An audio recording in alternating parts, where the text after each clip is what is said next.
بسم الله الرحمن الرحيم. الحمد لله رب العالمين، وصلى الله وسلم على رسوله الأمين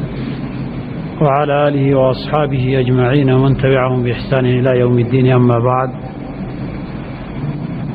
إن شاء الله تعالى وحنصور دونا مسائل في التربية كسابسا،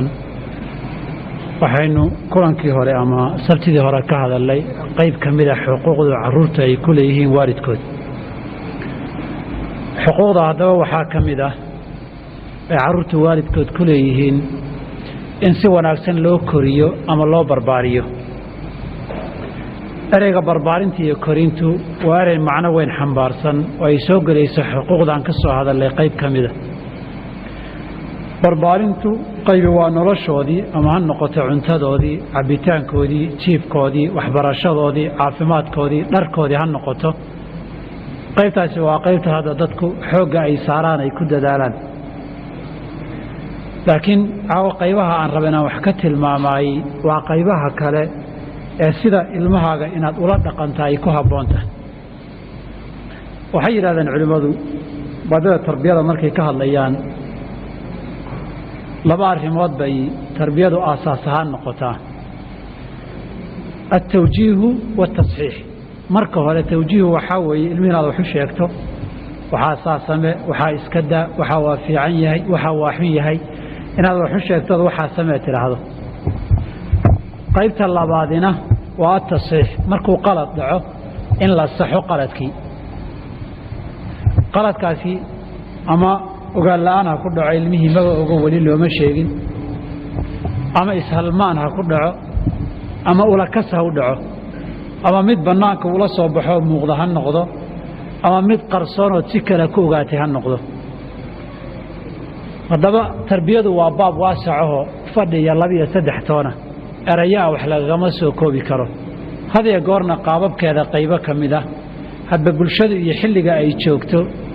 iyo duruufaha nolosha ku xeeran baa saameyn ku yeesha. kitaabka ugu weyn ee laga qoray intaan uu arkay waa kitaabka tarbiyatul awlaad la yiraahdo. labada mujallad ee waaweyn lagu daabacay Dr. Abdullah Nasir Ulwan uu leeyahay. ama kutubta yararka halaalka xabiyo xoogay 200 ee beej iyo 100 iyo iyaga wax la tirin karo tira koob soo galay maaha.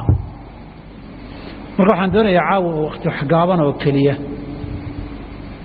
inaan wax ka tilmaamo labada qaybood: tawjiiha ilmaha in wax loo sheego, wax la tuso loo baahan yahay, iyo hadduu qalad dhaco sida ay haboon tahay in loola dhaqmo, iyo waxyaabaha aan haboonayn in la sameeyo. inta kadib hadii aan ka gaaro waxa ka tilmaami doonaa waxyaabaha khatarta ku ah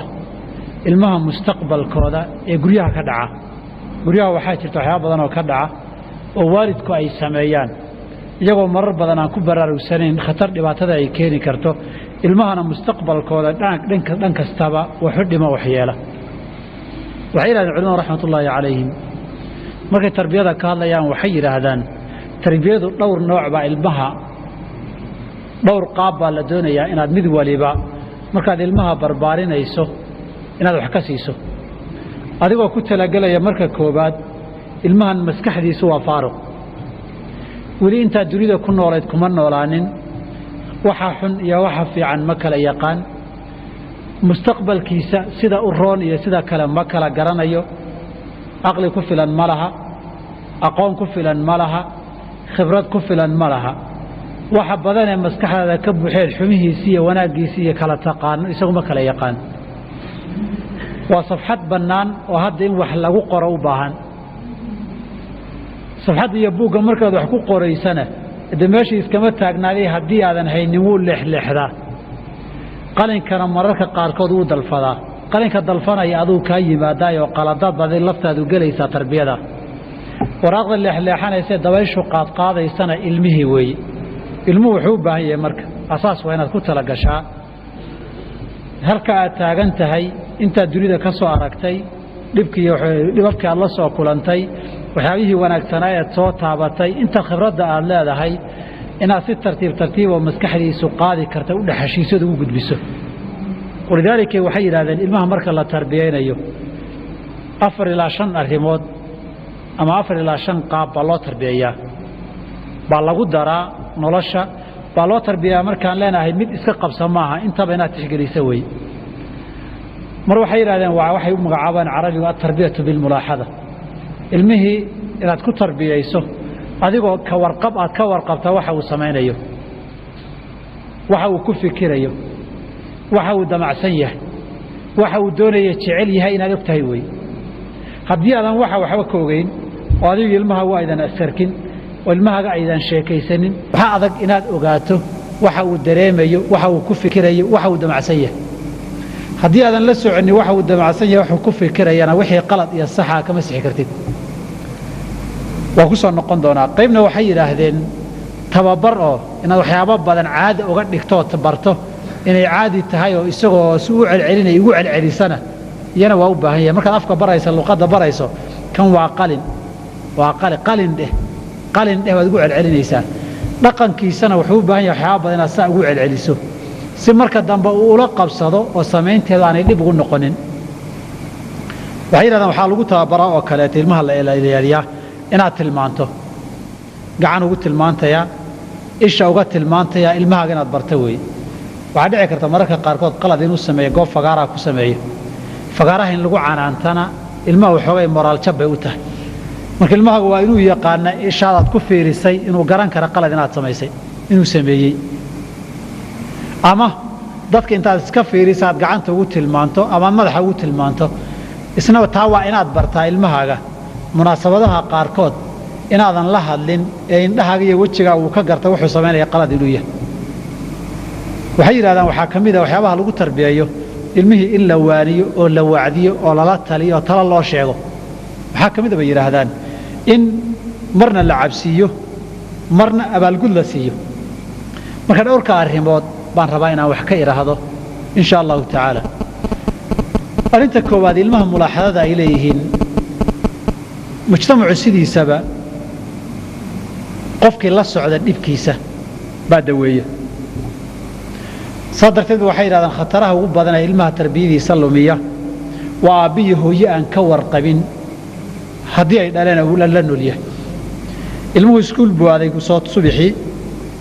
uu ka soo noqday uu qadeeyay uu ku laabtay uu soo noqdo casarkii uu yimid fiidkii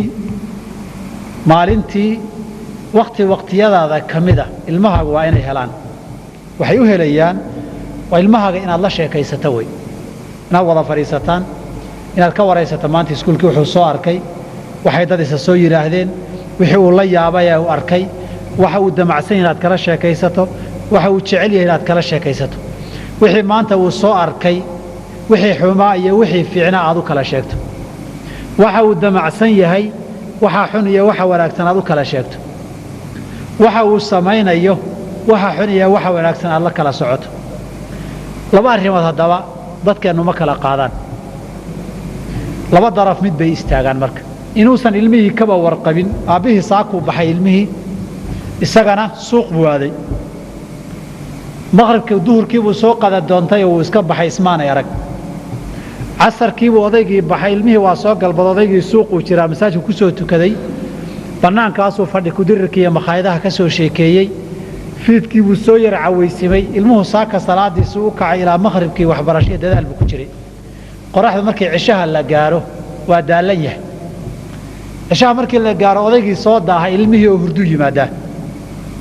ama marka uu yimaado warba ay dhaafay BBC buu saartaa ilmaha naga seexi buu yiraahdaa ilmuhu waxay ku taamaan aabahood inay la fariistaan oo uu u sheekeeyo walidaalika waxay yiraahdeen ilmahaaga galabtii iyo habeenkii inaad waqti siiso aad u sheekayso qisaskii ku soo maray waxyaabaha fiican dadkii fiicnaa dadkii xumaa inaad uga sheekaysaay wax ajiib weey haddii aad barto ciyaalka ilmaha haddii aad aragto yar iyo waaweyn qisa laga sheekayn haddii la yiraahdo qof dhaqaajin male wala wada dhageysan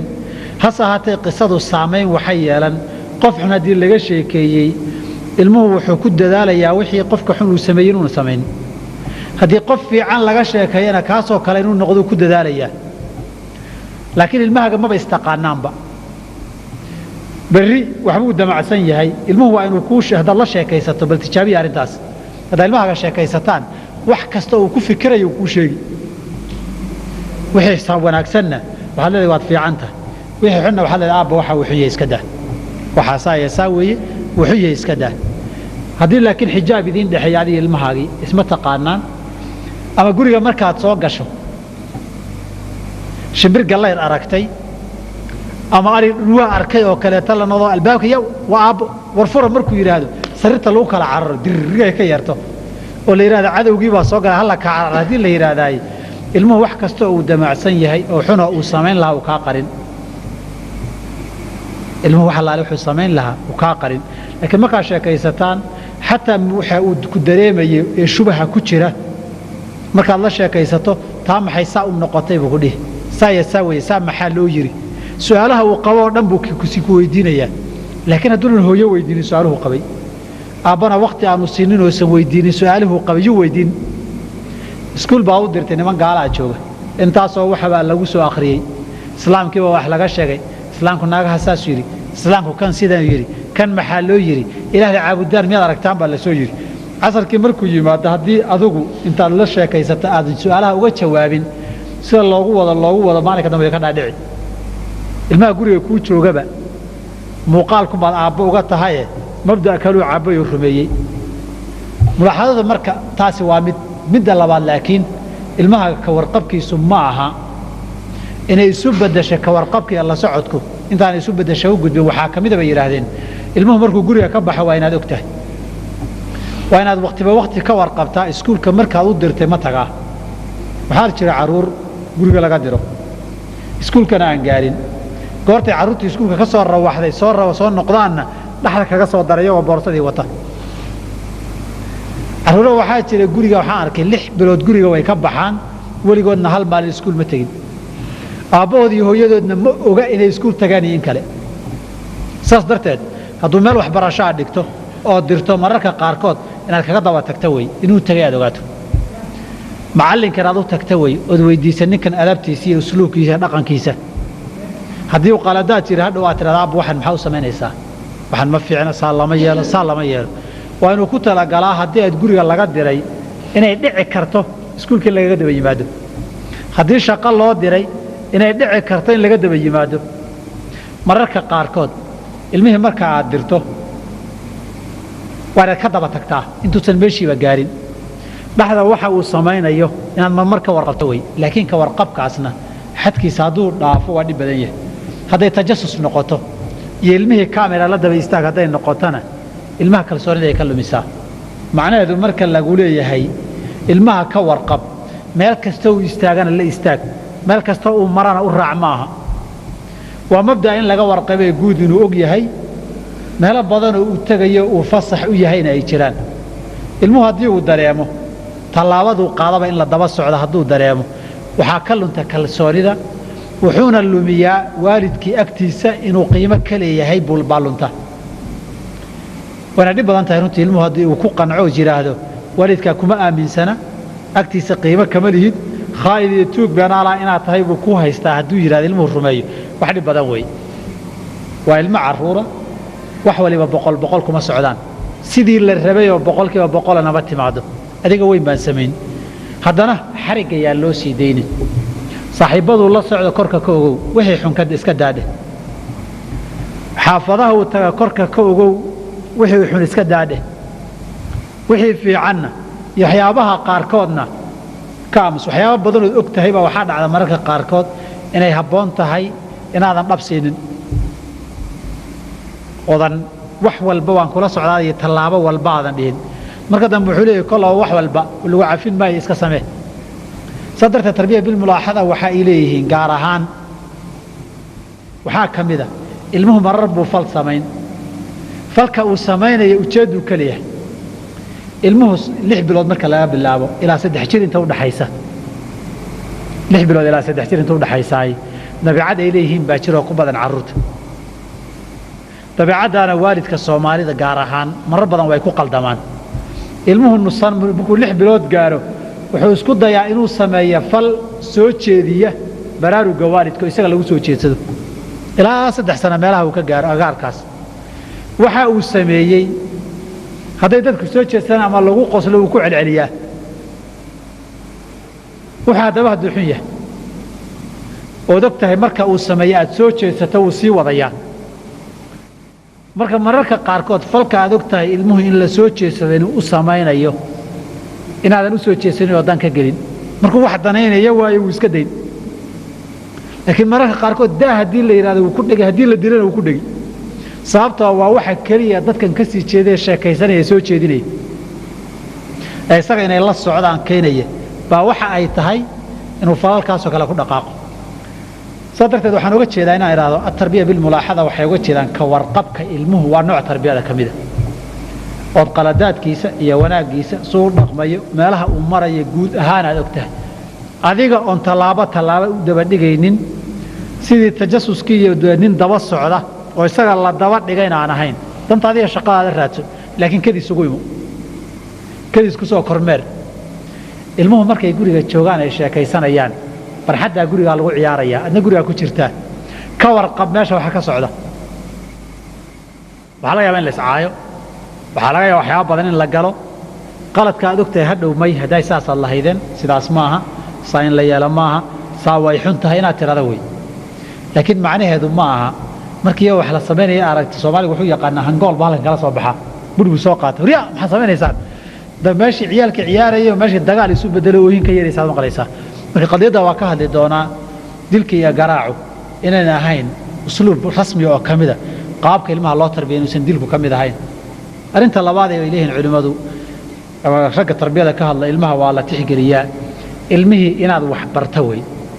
wax baritaanka maca tarbiya bil aada markay leeyihiin inaad waxan dhaqan uga dhigto maalinku soo madax soo qaaday in guriga laga soo baxo masaajidka la aado salaada la aado markii aadaanka la maqlay inaad barta way marka masaajidku soo kacayso soo qaba gacanta masaajidka markaad maanta keento ee laba maalmood kadib keento ee toddobaadkiisa laba saddex bari keento ee sidaa ku wadaay waxay naftiisu la qabsan oo caadi u noqon inuu masaajidka yimaado salaada loo aado markii raashinka la cunayo inuu midigta ku cuna bar uu ku qaata maya ka daa midigta ku cunde si uu wado isagoo is ogeyn buu midigtiisa isaga cuni oo la qabsan waxyaabaha dhaqamada gabadha in markii ay baxayso ama dad yimaado rag yimaado inay madaxeeda qarsato bar maalinka dambe iyadoo hadday ka soo tagtay rag aragtay cararaysa adarki oo soo qaadanaysa banaanka u baxdii la yiraahdana iyadoo marada doonaysa arkadoon qaada dhihin laakiin waaga hore markay baxayso may rag baa jooga qaada marada banaanka u baxaysa may banaanka looma baxo qaada marada u xir ha baxo maalinka labaad u xir gabadha yarta ha baxdo maalinka saddexaad markay baxayso u xir maalinka afraad waan baxayna markaad tiraahdo maradayda way ku dhih erayga markaad afka baraysaan soo laguma celceliyo ilmaha waa buug dheh waxay yidhahdaan markaad luqada barayso erayga markuu si fiican u qabto aad rabto ilmaha waa la dheereeya waa la jiidaa kitaab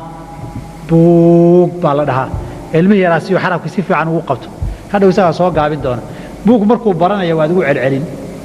meel fiican tegitaankeeda ugu celceli erayga wanaagsan dhihitaankiisa ugu celceli waxa wanaagsan samayntiisa ugu celceli dharka fiican xirashadiisa ugu celceli laakiin Soomaaligu dulqaad ma laha intuu ilmaha ugu dulqaadan lahaa iyo sabirkii ma laha tii horena warmani weyn baa ilma la sheekaysan buu ku dhihi ninkii hebel hay weyna maanta ilma caruur la sheekaysigii buu ka bixilaya tanna wariya soo samee kuma dhihin macna dagaalka fooda ka saaran dagaalka ka soo reeya ma ilmahani waa caruur ma qabanin wali maskaxdiisu ma baranin horta ugu celceli meeshaad rabta inuu barto in badan tago gee marar badan waxaad rabta inuu sameeyo marar badan u sii qaad ilmaha sadaqada markaad barayso carabta waxay naga fiican yihiin ninka odayga markuu meel yimaado sadaqa laga ururinayo ee uu doonayo sadaqa inuu bixiyo badana haddii uu ilmihiisii la socdo isagu gacantiisa sadaqada kama bixiyo ilmaha yar buu dhiibay wuxuu yiraahdaa bixi ilmihi wuu qaadaa sadaqo bixiyaa ilmihi maalin kasto meel wax laga ururinaya markii intii loo dhiibo lacagta bixi la yiraahdo sadaqada bixinteedu baran Soomaa maalinka dabarka wax la ururinayo dib ku leeyahay dib sadaqada ku darakeen wuu bartay ilmihi sadaqada bixinteedii inuu bartaay wax loo baahan yahay way martibaa guriga kugu timid rag odayaal iyo akhyaaraa ku yimid wiilkii yaraabaad u yeertay waxaad tidhi adeerre biyo u keen maalin labaad bay yimaadeen waxaad tidhi adeerre biyo u keen maalin saddexaad bay yimaadeen waxaad tidhi adeerre biyo u keen maalinka afraad ay yimaadaan wuxuu ku dhihi adeerre biyo muu keenaa ilaan waad bartay adeerre markay yimaadaan in la ixtiraamo oo biyo loo keeno markii dad martii ku yimaadaan iyo akhyaara haddii aad tiraahdo odayaal baa ila joogay orod bannaanka isaga soo ciyaar maalinkii labaad buu soo fadhiistay ha dagaalamin haddii waryahaasoo kuma dhihin markii la yimaad bannaanka waxaa tiraa abbo adeerraad joogee iska sheekaysa orod bannaanka isaga soo ciyaar maalinka saddexaad 10 gaarsii 20 gaarsii marka dambe adeerra markay yimaadaan aba bannaanka ku soo ciyaari buu ku dhihi waad bartay ku celcelintii baa bartay ana waxaan uga jeedaa ilmaha waqti inaad siiso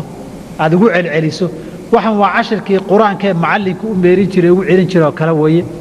alif beetadii aad u dhigaysay oo kaleeta weeye dhaqankiisa sida loo fariisto markii cuntada la yimaado hadduu si qalad u fariisto maya ka daasaha u fariisanin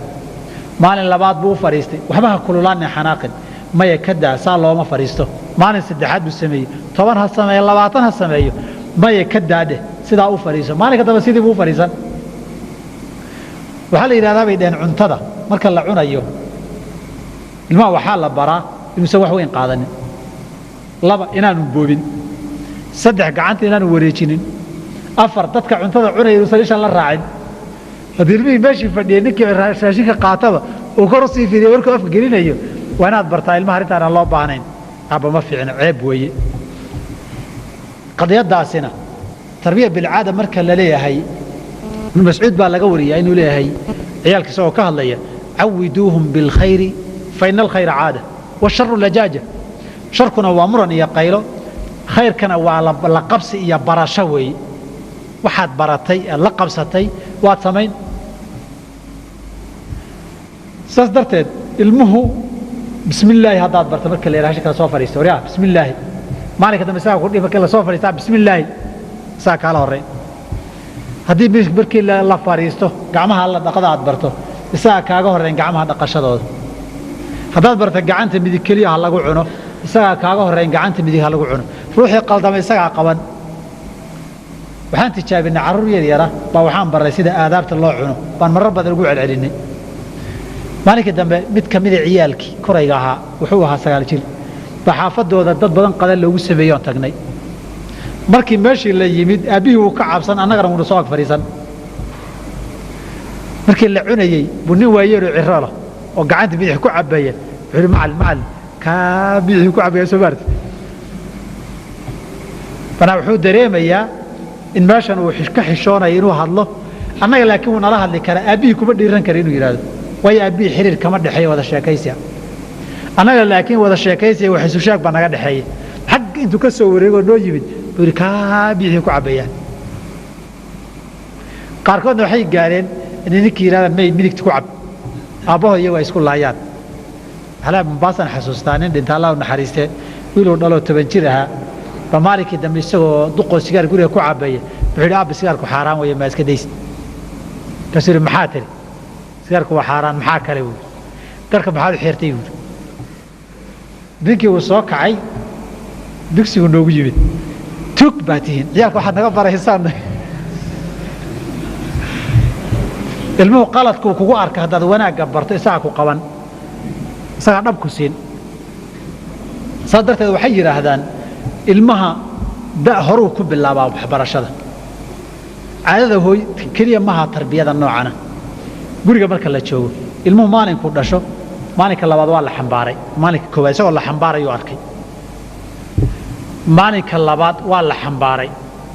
maalinka saddexaad waa la xambaaray maalinka afraad la xambaari way u dagaalami sababtoo wuxuu bartay in la xambaaro wuu ooyay markaas la qaaday maalinka labaad buu ooyay markaas la qaaday maalin saddexaad buu ooyay markaas la qaaday maalinka afraad markuu qaadis rabo wuu ooy way wuxuu bartay markuu ooyay in la qaado laakiin haddaad 2 jeer u dayso ilmaha intuu ooyo magaaja haysa ilmaha waxaan uga jeedaa dhalan toddobaadka wax ka weyn maaha ilmaha toddobaadka dhalan waan tijaabinay kuwaan dhalan ku tijaabinay ilmuhu hadduu xanuunsan yahay ama gaajaysan yahay ama kulayl hayo waa qadeed xal iyo wax ka qabad u baahan intaa midna uma baahna in la qaaduu rabaa halkaa markuu ooyo xalku waa inaad dayso suu ooyayo markuu xiiqa uu ku seexdo hadduu maalintaa nusaac ooyo marka labaadee uu ooyo 15 daqiiqo ooyi uu dhici marka saddexaad markuu u badan yahay 5 daqiiqo ooyi uu dhici marka afraad ma ooyayo hooyadu way shaqaysan danteedoo dhan bay qabsan halkaasay dumar la sheekaysan markuu ooyo waxay noqon waa mar maxaar ku jiro ama gaajaysan yahay ama xanuun hayo iyo wax lamida ama dhinaca intuu u daalay in laga wareejiyo uu doonayo ilmaan dhalay wali wuu ooyay looma qaadin ilmihii meel buu seexdaa qolkii baa laga bedelay uu la qabsaday wuu ooy soo maaha waxay yidhaahdaan markuu ooyo sariirta u daa hamman tago alaabta gogosha ka bedel seexadhe mar labaad ha ku mantago haddaysan badnayn mantagu u daa ha dhex seexdo marka dambe halkiisaa wuu baran wuu la qabsan oohin dambe ku noqon maayo wana qadayaan soo tijaabinoo tajribaynay wey ilmaha haddii aad bato markuu ooye in la qaado inaad qaadu rabaa oohin buu wadi maantao dhan haddii uu barto markii uu baahan yahay maahane marka kale in laga shaqaysto halkiisaa uu isaga jirana halkiisaa isaga jiri walidaalika dunida galbeedka waxaad ku arkaysaa ilmaha waqti baa la qaadaa waqtigiisii markii la gaaro dhawaaqi waa la dhigaa waqti intaasoo daqiiqadood baa la hayaa waa la dhigaa markaa kadib ooyi maayo waxaa la leeyahay jaa waqtigaagii waan kuu qabeeyey qureec waan ku siiyey waan kuu sheekeeyey waqtigaagii telefishinka waan ku daawisiiyey waqtigaagii waan ku soo wareejiyey intaadii kuu sameeyey inta dambe waqtigaygi wey waa inaad barataa waqti baad leedahay anna waqti baan leeyahay hooyada Soomaaliyeed maxaa dhacay markuu ooyo way qaadi qaraabo kama soo dhaweyn karto jika kama geli karto dhar kama dhaqan karto dad kale ma sheekaysan karto waa sumaanta ku hayn warilmaha maxaa ku dhacay waxba hooyadii kor inoo hayso rabaa wax kale balaayo oo haysato malaha waxa la baray saasaad bartay haddaad barto inuu sariirtiisa iska jiifana uu iska jiifi haddaad barta laabta inaad ku haysana laabtaad ku hayn habeenkii hadday hooyadu barta dhinaceeda inay seexiso kuleelka uu dugsado maalinkii laga qaado uu dagaalami haddii la baray keligii sariirtiisa in la seexiyana habeenkii hooyada la akan uu ooyi hadba ilmuhu waa waxaad barteed caadiya dhaqan uga dhigto saas darteed ilmaha caadada ku celceliska inaad u badiso way waqtigii waa iska dhammaadayba markay leeyihiin at-tarbiya bil ishaara waxa weeye ilmaha qaladaadka sixitaankiisa qayb ka mida way waxa nasiib darro adii ilmahaagu inaadan isluqad aqoonin ismayn taqaanaan ismana waji taqaanaan ismana ishaariya tilmaaniya gacan taqaanaan ilmahani marka laga soo qaaday ilma caruur inuu yahay qaladaadkiisu way badan yihiin qaladka uu galaya marna waa idinka kaliya marna dad baa idin la jooga adoo masaajidka joogu qalad gali adoo suuqa joogu qalad gali adoo dugsiga la joogu qalad gali adoo guriga dad kula joogaan buu qalad gali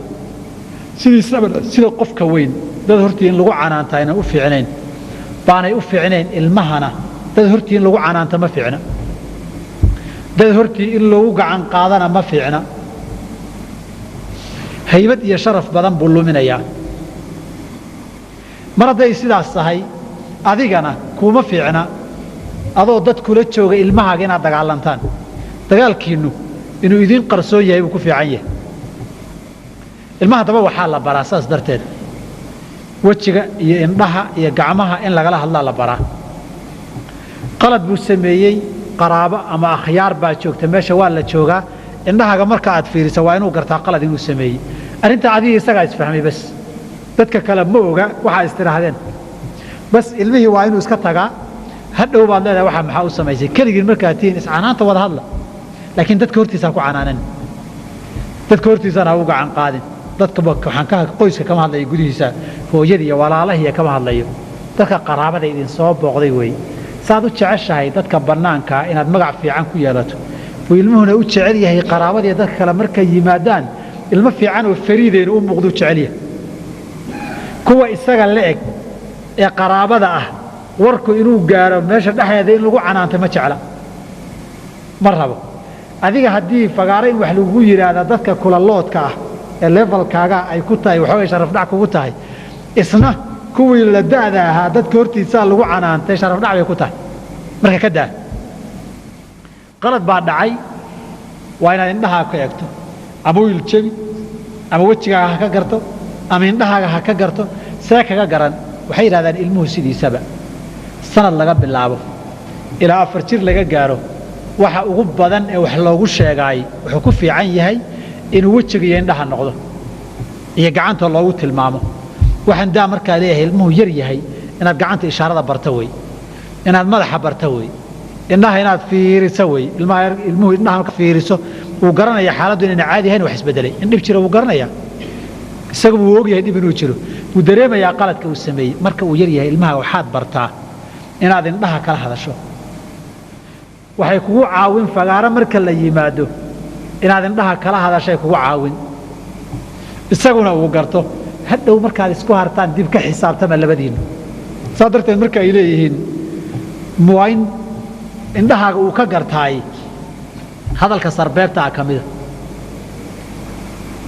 mulaaxadada iyo waxaan tooska ahayn hadal dadban baa ka mida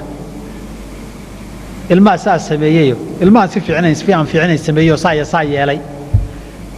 jaa markaa wuu gartay hada waxa la sameeyey la sheegayay isagoo kale inuu yahay isaga soco ilmaha ma garanaysaa ha dhihin ilmaha adiga weeye ha dhihin ilmaha saa caruurta moogtay qaar baa waxaasoo kaleeto aan fiicnayn sameeya intaa tiraada iska daa mubaa toos buu garanayaa isaga in loo jeedo inuu isa saxo isku dayaan oo bari wax kale intuu sameeyo uu hadalkaaga sugo uu dhageysto wax rad ficilkaaga uu noqonayo ama reactionkaaga sida ay noqonayso waxa kale ilmaha lagu tarbiyeeyo kamid ah ilmaha in la wacdiyo waana qad wax loo sheego waana qadiyada aasaaska ah ee tawjiiha la yiraahdo way inaga mushkilada Soomaalida haysata ilmaha waxana xun iyo waxana fiican mid lama yiraahdo markuu qaladka sameeyo adaa intii la yiraahdo lagu garaaca ilmuhu ma oga waxaan inuu qalad yahay waligiina laguma dhihin waxa saaxin iyo waxa fiican sadarteed wuxuu ka baa ilmaha in la waaliyo wax loo sheego waanadii wax sheego waa inayna hal qaab kaliya noqon waxa loogu sheegaa in qisar rukuna loo sameeyo habeenkii odayaashii hore way u sheekeyn jireen caruurta bari baa waxaa dhacay bari baa nin saa yeelay adiga nin saa yeelay magacyo aan jirin oo wax jira ahayn baa la sameyn jiray waxaan maqli jiray anoo yar nin cali katiin la yiraahdo cali katiin ma maqashay waan maqli jiray laakiin lama arag cali katiin baa saa yeelay cali katiin baa sidaa yiri nin baa saa yeelay waagi dambe laakiin waxay u badatay cali katiin nin beenaalu ahaa waxa xun iyo marka laga sheekaynayo magacan cali la yiraahdo anu hadiya gordadka waxa dusha ka saaray garan maayo si baa loo maagan yahay sidaba ilmuhu mar waa inaad qisas uga sheekayso qisaska wax wanaagsan baad ku baraysaa wax xun waad uga digaysaa sheeka nin beenaalaha ku dhacday sheeka nin ballan furrowa ku dhacday sheeka nin qaraabo goysaha ku dhacday ilmaha dad uga sheekayso marka waalidka baari in loo noqdo iyo caaqnimada in la iska dayo aad kala hadlayso dad uga sheekaysay qisadii Abu Nu'aym uu ku wariyay ninka la yiraahdo Al-Asbahani fi targhib nin taabiciinta kamida wuxuu sheegay qisa cajiib oo la yaab leh أنا قصة سنة كذا حسن ويلا ليه وحجر مقالة نمد مساجك وعصر كي كنت كذي قرط عصر كي كسب بحيبة مال قبور أكتاده هوان أي وحكوت طلنا أيام ويلا يهوان كلابا بان صوم مري قبورتي مركان أكسعده قبري مع فرمي بولي أفكيسو كلا فرمي وحكسب بحي نمد اللي يراه سيد الدمار كيبو سدح شروعي يبولي قان بدمرك سيد دمرك يجري وكل نقضي أنا وحيدي سفر بانا هاي يا بالله يكاني والقف من قبرك مدح كرسو بحي سيد دمرك توعي إسكان نقضي قبرك محوها إسلام بانو أكتاغن وحاي يقول لنا واحد محوها وحاي تريبوا لنا ذوقا تمررتها ويل مالين ويتن انتي الله حوالي وها تقض هالكا ويلك وحكو طلنا يساهو يديه أرضو تقول يدي ويدي طلع كسر فضفة صومها وحاد أركيسي ويل دنتي والله عسوه يدي وطاس وحيره هو يدي بانو إمد وحاد يقول القصة ويل كان ضعب لشان اللي يريه إيقا شاكاه waxay tiri bay yiri wiilkaygu salaada ma tukan jirin khamrigana wuu cabbi jiray maalin kasta waxaan dhihi jiray hooyo khamriga iska daa salaadana tuko wuxuu dhihi jiray bay tiri orday habar yahay naga tag sida dameerihii baad qaan leedahay maalinkuu dhintay galab buu dhintoo la aasay galab kasta intuu soo baxo buu sida dameerkii qaan u dhahay waayo hooyadii markay khayrka ugu yeerto buu wuxuu dhihi jiray sida dameerkii baad qaan leedahay dhaaf qadeedani waxay tilmaamaysaa ninkii hooyadii ereygaa kula hadli jiray markuu dhintay isagaa maalin kasta qabriga madaxda ka soo bixin sida dameerkii u ceeya qisadaas raad bay kaga tagaysaa qasas badan oo saas oo kaleeta ah inaad u soo ururisa way kutub baa looga qoray qasasul atfaal inta quraanka ku taala inta sunnada nabiga ku taala inta tajaaribta lagu soo arkay arrintaa waxbay dhaxashiinaysaa weligiina ilmaha carruurta wixii qiso loogu lamaaneeyo habeenka dambana lagu imtixaano kama lunto qisadii xalay ayaa ka sheekeeya mararka qaarkood tartansi waa ka hadli doonaa qisooyinkii ninkii xasuusta qiso hebla abaalgud buu leeyahay qisaskaasi waxbaa lagu tarbiyaa waa lagu wacdiyaa mar waxaa looga sheekeeyaa sida raashinka loo cuno mar waxyaabaha xun baa looga sheekeeyaa waxyaabaha wanaagsan baa looga sheekeeyaa dadka waaweyn marka la arka sida la sameeyaa looga sheekeeyaa dadka qaraabada markay yimaadaan sida loola dhaqmaa looga sheekeeyaa dadka waalidkaa sida loola dhaqmaa looga sheekeeyaa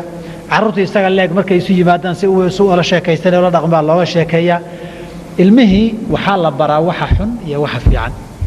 cashar baa looga dhigaa joogtaa waxna waxaa lagu saleeyaa qaladaadkii uu soo qaldayna waa laga saxay oo cashar baa loo siiyaa had iyo goor mawcidadaada iyo wacdigaagu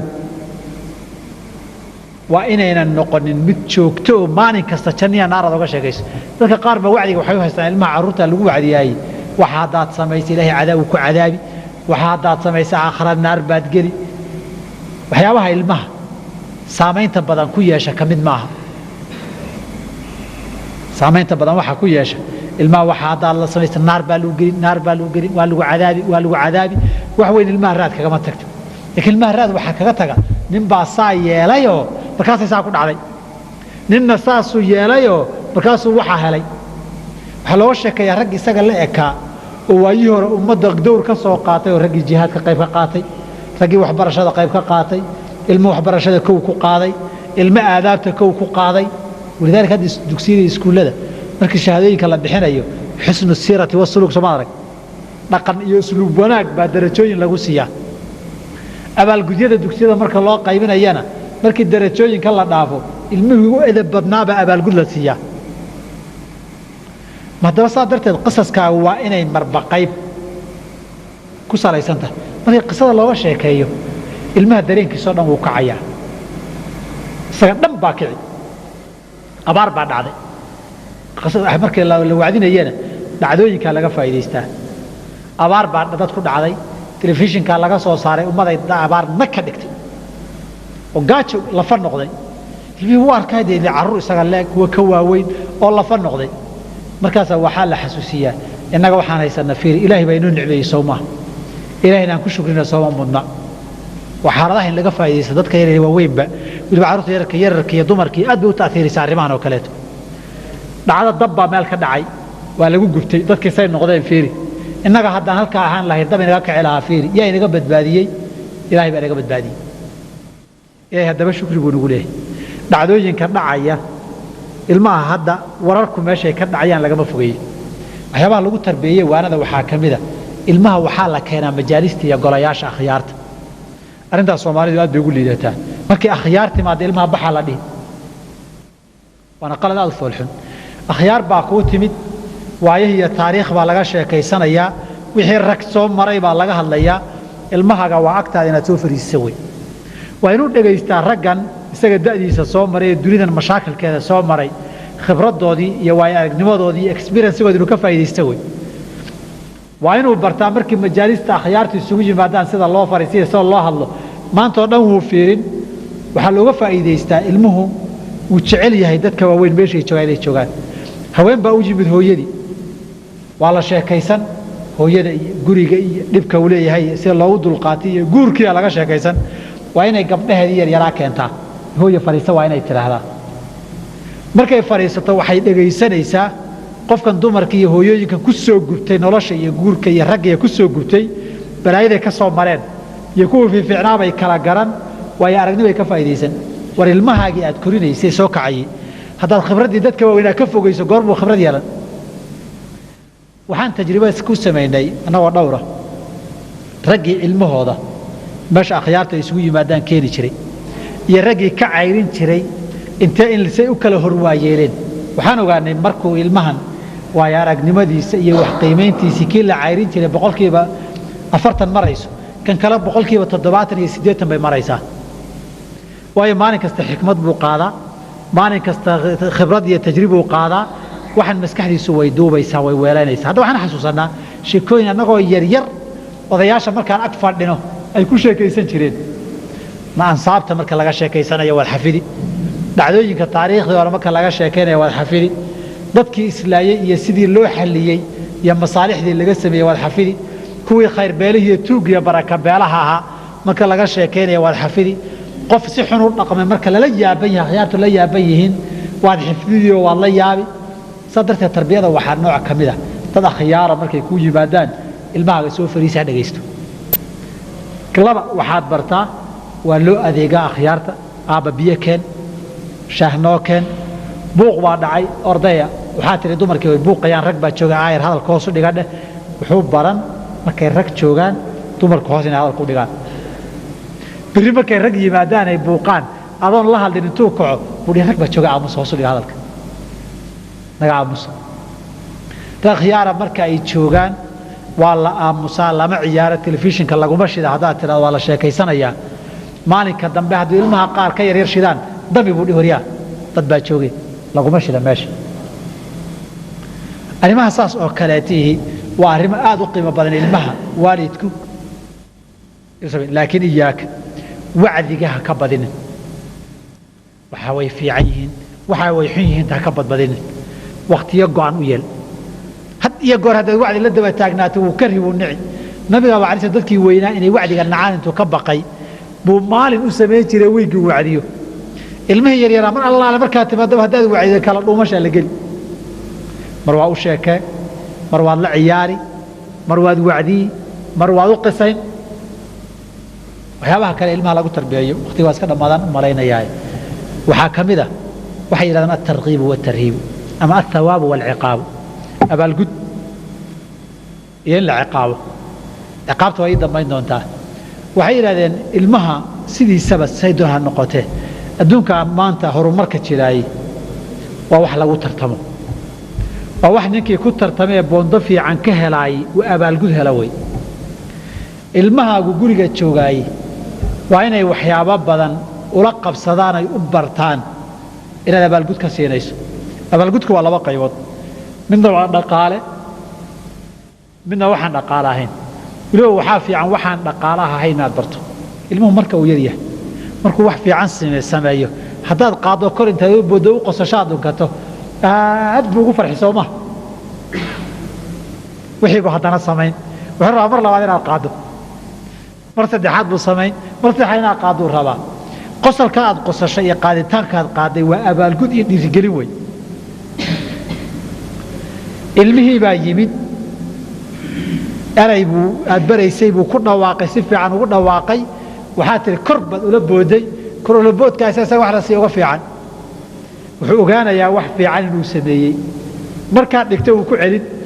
mar labaad kor ula booduu rabaa macnaa ilmihii waad ka farxisay macnaa waxaa looga jeedaa abaalgudka waxaa looga jeedaa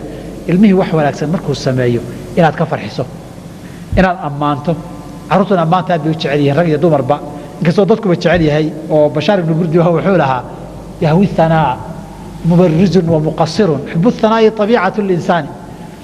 qofka ninka fiican iyo qofka xunba ammaanta waa la jecel yahay waa dabeecadda aadamaha ammaanta inuu jecel yahaya ilmaha yar waxbuu sameeyey alaab buu kuu keenay waxbuu soo qabtay wax xun buu daaya yidhi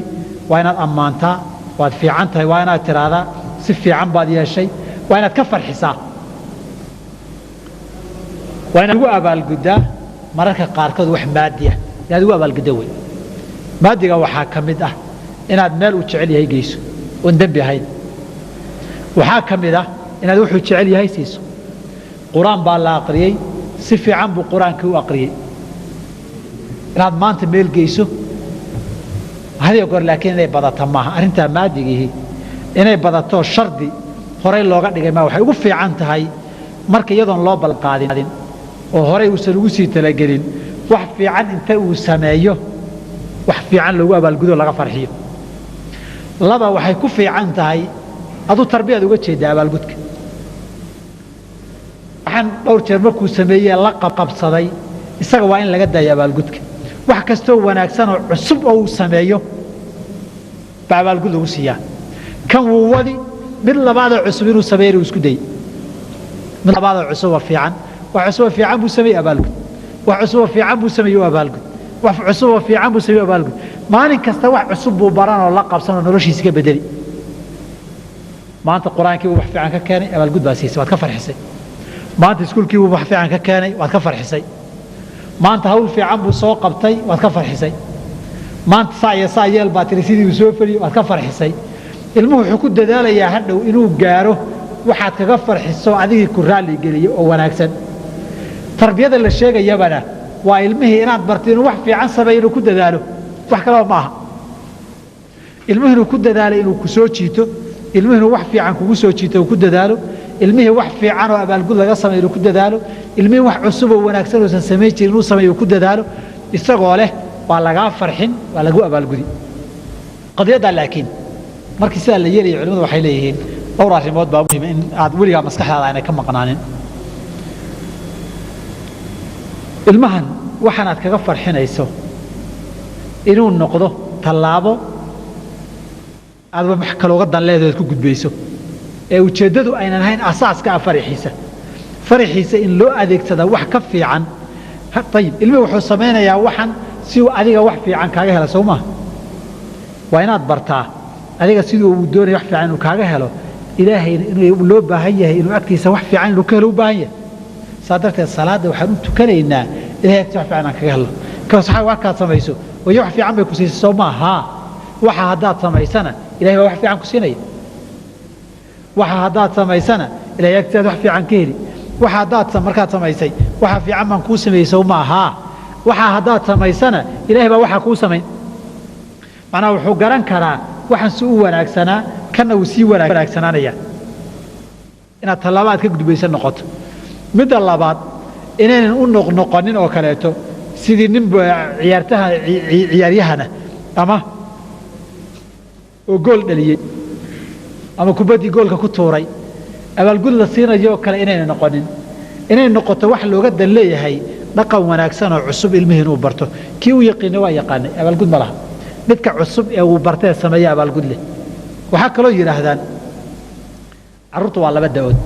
waxna waa ilmaha aad u yaryar waxna waa ilmaha xogayga soo kacay ilmaha aad u yaryar abaalgudka aad u ballan qaaday ama abaalgudka aad siinayso marka uu wax sameeyo ku fiican yahay way maskaxdiisu hayn mayso waa halmaani laba wuxuu u qaadani in ballantii aad u qaaday haday ballan jirta aad uga baxdo beenaale iyo ballan furowta hadhow hadaad wixii siisa waxa laga yaabaa inuusan isku xiri karin waxaan la siiyay iyo wixii wuxuu ku xireeyay isku ma xiri kara maskaxda deeqda ma laha ilmo luqad fahmayo u sharxi kartana maaha waa 3 jir waa 2 jir waa 4 jir waa 5 jir wixii sax wixii marka uu sameeyaba markaaba abaalgudkiisa inuu helo buu ku fiican yahay ilmaha laakiin ka weyn 10 iyo wax la mid ah gaaray in loo yardib dhigaa ku fiican bay yiraahdeen oo hadhow waqti munaasab ah la siiyo si uu barto mararka qaarkood waxa uu sameeyo haddaba abaalgudkeedii heli maayo oo gogol xaar u ah salaadaha iyo cibaadaadka uu sameeyay haddaba ajirkoodii heli maayo maalin bay u taalaa si tartiib waxaad u baraysaa wuxuu maanta sameeyay 2 maalmood kadib abaalkeedii siinaysaa taasi waxay ka dhigan tahay acmaasha qaaraad sameysay ba abaalgudkoodu daahi karaa وبالتالي عبادات كانت سمينيسو abaalgud haba daahee waliba abaalgudkooda aakhiro waa qadiyad wax ka tiiran dheer oo ka fog leh bay yiraahdaan ama dhinaca ilmaha cabsiintiisa in la cabsiyo ilmuhu ama la ciqaabaay waa qayb tarbiyada kamida laakiin ciqaabta noocyo badan ciqaabta ilmaha tarbiyadiisa ugu dambaysaay waa gacan qaad iyo dil weey waxay yiraahdaan aakhiru dawaa'il kay xal kale marka la waayo oo natiijo kale yeelan weydo buu gacan qaadiya u timaadaa taana waa ka hadli doonaa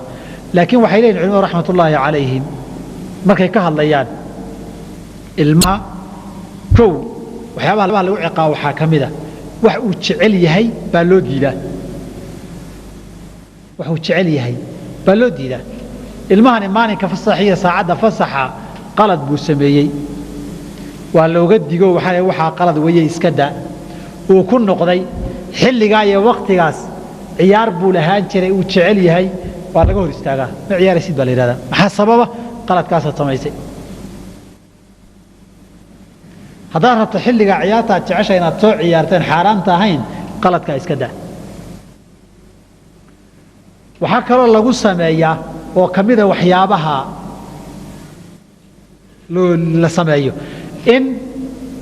wax la siin lahaa laga joojiyo oo la yidhahdo waa lagu siin lahaa waxaa lagaaga joojiyey qaladkaasaa samaysay qaladkaas baad samaysay in ilmaha kale wax loo soo gado oon isaga loo soo gadin sabab ilmihii kale alaabay ku ciyaaraan bay haystaane iyagu qalad ma samaynin lakiin aduu qaladkaasaa samaysay inuu wuxuu jecel yahay laga hor istaago uu samayn lahaa wuxuu jecel yahay oo heli lahaa in laga hor istaago waxyaabo uu rabay inaan la siinin in loo diido meeluu u bixi lahaa galabta wuu ku raaci lahaa ilmuhuna wuu jecel yahay aabbihi inuu bannaanka u raaco qalad buu sameeyey galabtii raaci maysid wey maxaa dhacay qaladkaasaad samaysay waan kuu sheegay hadda ka hor ha samaynin baan ku yidhi qaladkaa maadaama aad samaysay iraaci maysid laakiin maanta waa jimce haddaadan inta jumcada soo socota mar labaad samaynin jumcada soo socotaad iraaci wuu is ilaaliyey wuu la qabsaday waa bartay isilaalinta intaan bay hayde jumcada dambe kaxee waa la joogay jumcadii labaadee uu ku raaci lahaa buu qalad sameeyey haye qaladkaasaa samaysay soo maaha wuxuu isu diyaarin inuusan ku raacaynin sababtoo ah sabab qalad buu sameeyey maalinta inuusan ciyaarta aadaynin buu isu diyaarin sababtu wuu ogyahay qaladkuu sameeyey marka dhowr jeer markay dhacdo markuu qalad sameeyey xilliga ciyaartana la gaaro ciyaalkay diyaargaroobaan isaga wuxuu dhihi ani aadi maayo idin raaci maayo war maxaa dhahay haddaad tidhaahdana qaladkaasaan sameeyo ani layma ogolow dhihi manaa ilmuhu waa inuu gartaa waa aad muhiim u ah markii arrin tallaaba laga qaadayo sababta inuu garanayo waa muhim haddii ilmo la ciqaabo aan garanaynin sababta loo ciqaabayo wuxuu sameeyey qaladku sameeyey maxay tahay aan garanaynin arrin dhib badan wey ciilkeedu mahar colaad buu qaadaa ilmahaas saa darteed waxay leeyihiin markay ka hadlayaan arrimaha tarbiyadu haddana ilmahan waxa la jeclaysiinayo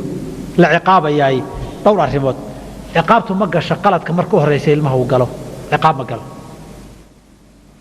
arrintaas waa arrin soomaalidu aad ay ugu qaldan tahay wey ilmuhu marka u horraysay qaladka uu galo baa la ciqaabaa ilmuhu marka u horraysay uu qaldamo waa la waaniyaa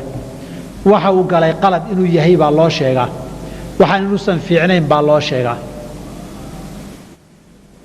waxaa loo sheegaa hadday tahay fal iyo qalad ciqaab uu ku mudanaya hadday tahay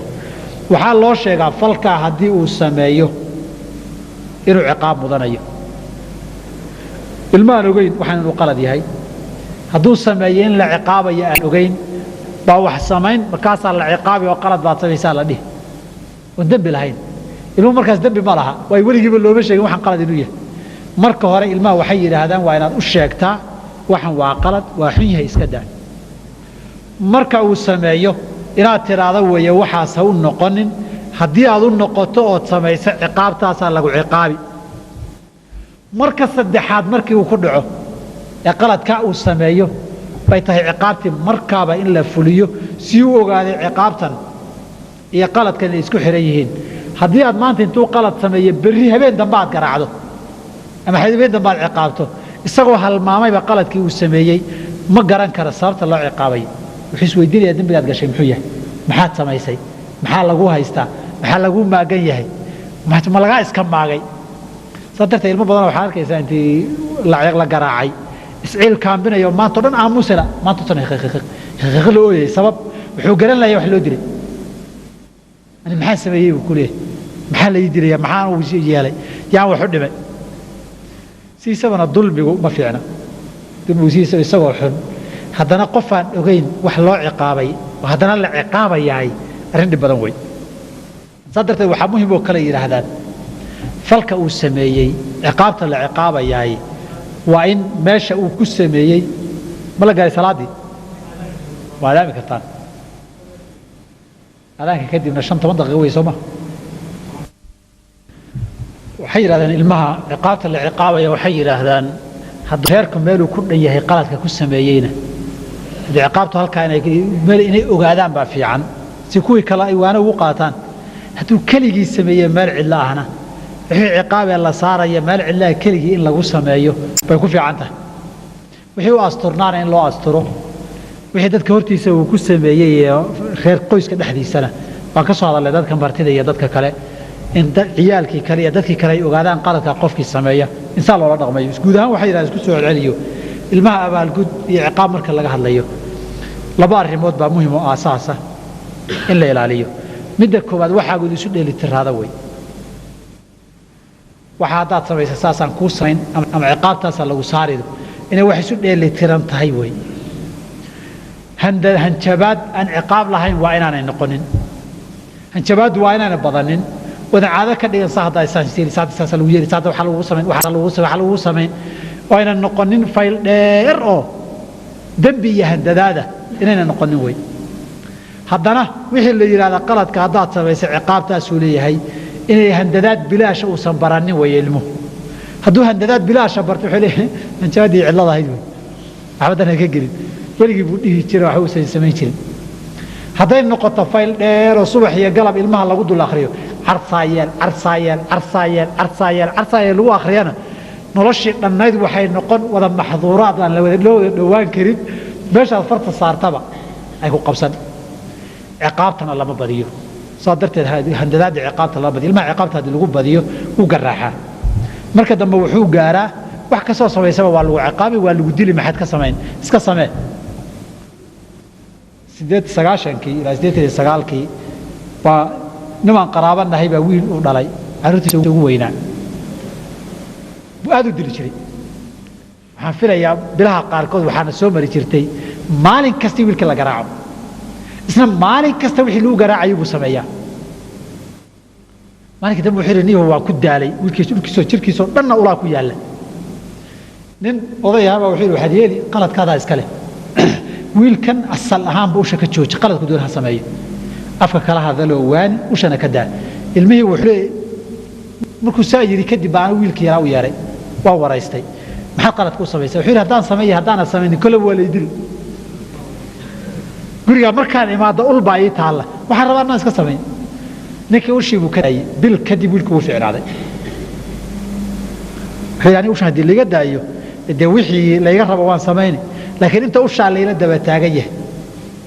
kollaba markaan soo gala caawi fiidka ulba ay sugaysee adna waxaan rabaa iska samayn sidaba dilka badani faa'iido maaha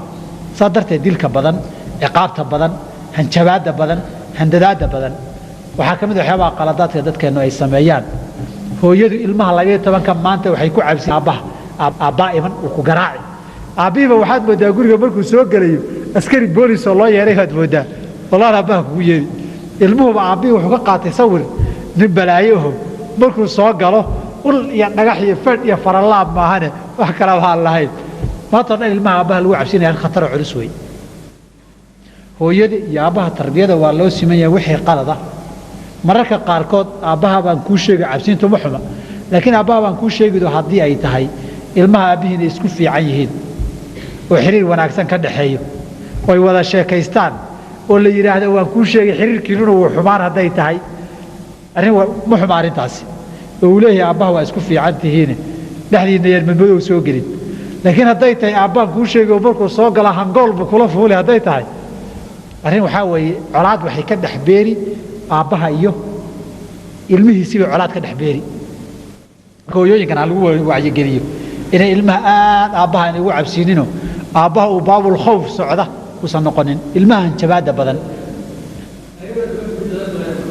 ya hooyada soomaaliyeed dhibkaasa haystee waxaa kaloo muhim inaad ogaataan ilmaha dilka badan mustaqbalkiisu dhumiyaa laba mid buu noqdaa ilmaha aad loo dilo ima inuu garaaxo oo san danka gelin oo san waxba ka xishoonin وإما ilmihi inta cabsidu ka badata inuu noqdo wax kasta inuu ka cabsado xataa uusan qofna iska celin karin fulay bayba oo waxba dhacsan karin inuu noqdo labada midna uma fiicna ilmaha mustaqbalkiisi sadarteed ama uu garaaxi oo wuxuu noqon waxaan danka waxba kala hayn ama wax walba uu ka cabsan oo wax madaxoosu furiyo madax laga tunto noqon la dulaysto sadarteed ilmaha dilka iyo ciqaabta badan laga daayo waxaan tajribeynay ilmaha aad loo dilo ma wanaagsanaado ilmaha aad loo garaacana ma fiicnaado mustaqbalkana waalidkii baarinimada uu baariga u yahay wax badan bay u dhintaa waxaa kaloo muhiim ay leeyihiin culimadu rahmatullahi calayhim arrintan markay ka hadlayaan inaad tixgeliso markii arrimaha laga hadlayo waxaa muhiim inaad tixgeliso dadka qaladka sameeyey ilmuhu way kala duwan yihiin ilmahaga waa taqaanaa waa kala duwan yihiin wiilashiiyo gabdhuhu isku mid maaha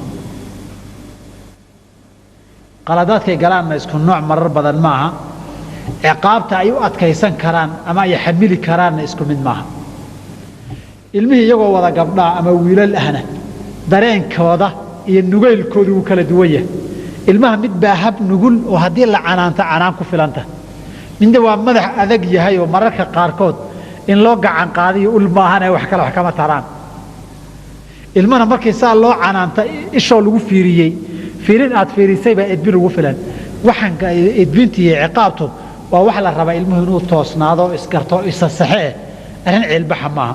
saas darteed ba waxay yidhaahdaan ilmaha cimrigiisa waa inaad eegtaa da'da ay yihiin wixii ciqaab iyo thawaaba waa inaad u kala saartaa ilmaha waa inaad eegtaa qaladka uu galay waa noocee sidii ciqaabta la ciqaabayaay ay qaladkaa munaasib u noqoto wax yar buu sameeyey ciqaab weynna waad saartay munaasib isumaaha ama qalad weyn buu galay waxaan macba ahayn baad ku ciqaabtay isma laha waa inay ciqaabta iyo qaladku is yeeshaan waxaa kaloo muhiim ay yidhaahdaan ilmaha shakhsiyadiisa iyo dareenkiisa iyo nugeylkiisana inaad tixgelisa wey waxaa kaloo loo baahan yahay goobta uu qaladka ku sameeyey fagaare iyo meel qarsoon inaad kala ilaaliso wey iyagana waxaa kaloo kale ah ilmuhu da'da uu joogo markay ka hadlayaan ilmaha yar iyo ilmaha 13-14 jir gaaray kala laba way aslanba boqolkiiba 99.9 ilmuhu hadduu da 14 gaaro baabka waa inay ciqaab gacan qaadihi ka baxdaa garac waa nusub meesha ka baxaa ilmuhu halkaa marka uu gaaro wuxuu dareemayaa inuu weynaaday wadadii ilmanimada ahaa uu dhaafay laakiin garasho iyo garaad iyo khibrad ku filanna ma laha xilligan oo kaleeto cabsiin ma laha laakiin wacyigelin iyo waanin buu leeyahay soo darteed waxay yidhaahdaan ilmaha uu 13 hadduu gaaro waa inaad saaxiibbo wada socda noqotaan saaxiibtinimo u sheekaysta saaxiibtinimo isu raaca saaxiibtinimo u tashada saaxiibtinimo u waani ina kende hawl u dir ku tijaabi qaladaadka iyadoo asagoo hawsha ku dhex jira ka sax mashquuli meesha wariyaa waxa ma aadi kartid meelaha dhihi lahayd adu meel u dir ninkii waa 14 jir waa 15 jir waa 16 jir maanta iskuul ma laha dugsina ma laha guriguu joogaa waxaa leeyahay wariyaa meel laha aadin ilmaha dhiiggiisu musac ma fadhii karo nin 16 jira meel laha aadin oo guriga fadhiyo magaaladii kala yaqaanaay war maaha meel laha aadinna ma yeeli karo laakiin maanta shaqo ma laha soo ma aha hawl u dhib wariyaa maanta soo ma iskuulkii shaqo ma lihid xafiiskaad ku qoran tahay xafiiskii baa rabaa hawshan aad kala wado dad xafiis leedahay way dukaan haddaad leedahay dukaanka gee kaga tag mashquuli hawl uu qabto oo ku mashquulo oo reerkii wax u tarayo gee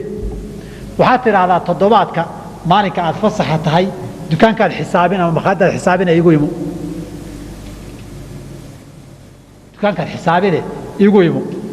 haddii rag dad kuu shaqeeyaan waxaa la rabaa maalinkaa shaqaalaha inaad waardiyeysee iyo nin madaxa ka dhig ilmihii wuxuu baran maalinkaas waa nin atooro ah wey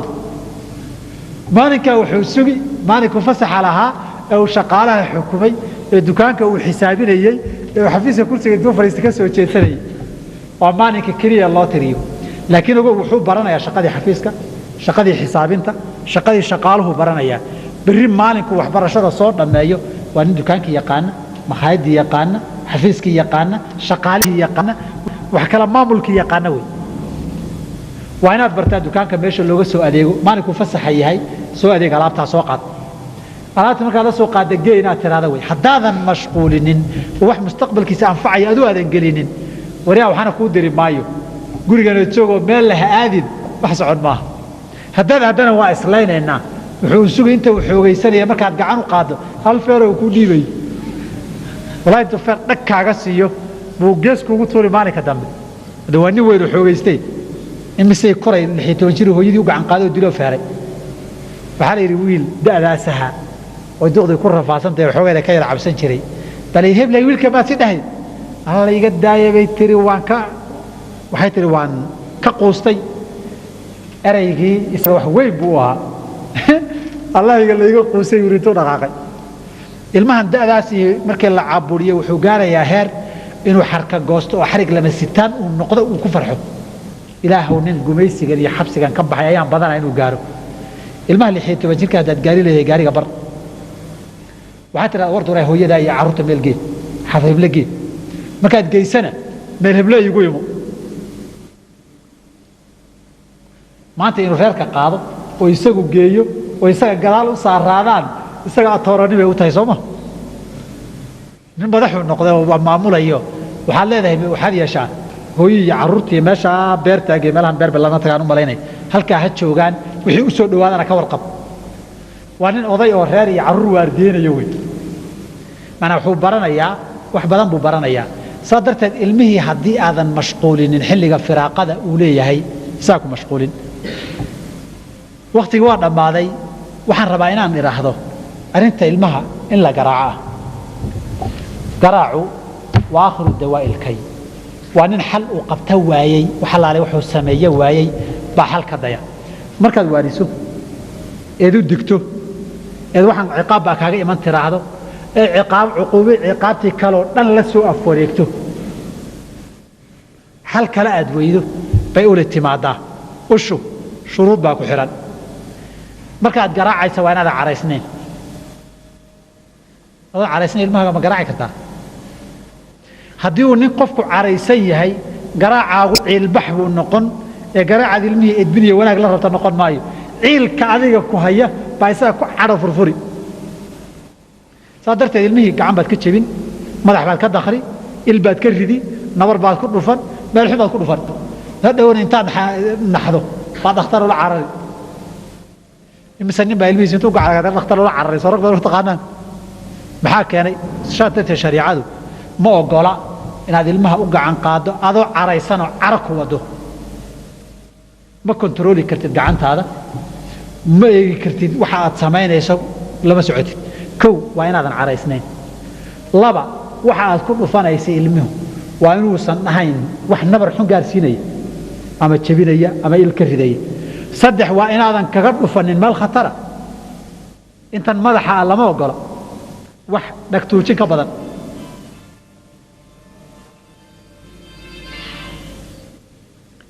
ilmaha waa inaad madaxa kaga dhufanin waa inaadan wadnaha iyo kaliyaha iyo wax kaga dhufanin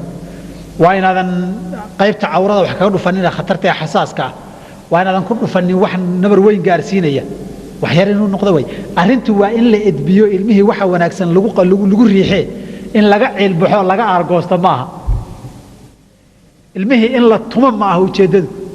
laakiin hadda caraysan tahay waxyaabaha aad eegin mid baa wuxuu ku leeyahay carruur baan macallin u ah ushu haysta maxay la eg tahay gacantaasay la eg tahay muxuu haystaa shaabug iyo jeedal buu haystaa shaabug iyo jeedalku waa cadhabaxe maaha tarbiya maaha haddaad tijaabisaan arrintaa tijaabiye ninba ninku ilmihiisa uga gacan qaad badan yahay bay ilmihiisu ka edab daran yihiin ninba ninku ka dil badan yahay bayna carruurtiisu ka akhlaaq xun yihiin markii magaalo la joogo way baadiyihii la cabsan jiray maaha ee meel walba kaamiraysa magaalada waa wada luuq guriga markuu ka baxo luuq maray ma taqaanin ilmahana luuqyadoodu waa yeelku ma garan karaan luuqaday ku wada hadlaana ma fahmi kartid aad ku dhex jirin ala kulli xaal waqtigu aad ka gabagabo waxaan rabaa inaan iraahdo waxa weeye murtidu hal la ogaado in la yareeyo haddaan la iska daynin dil iyo gacan qaad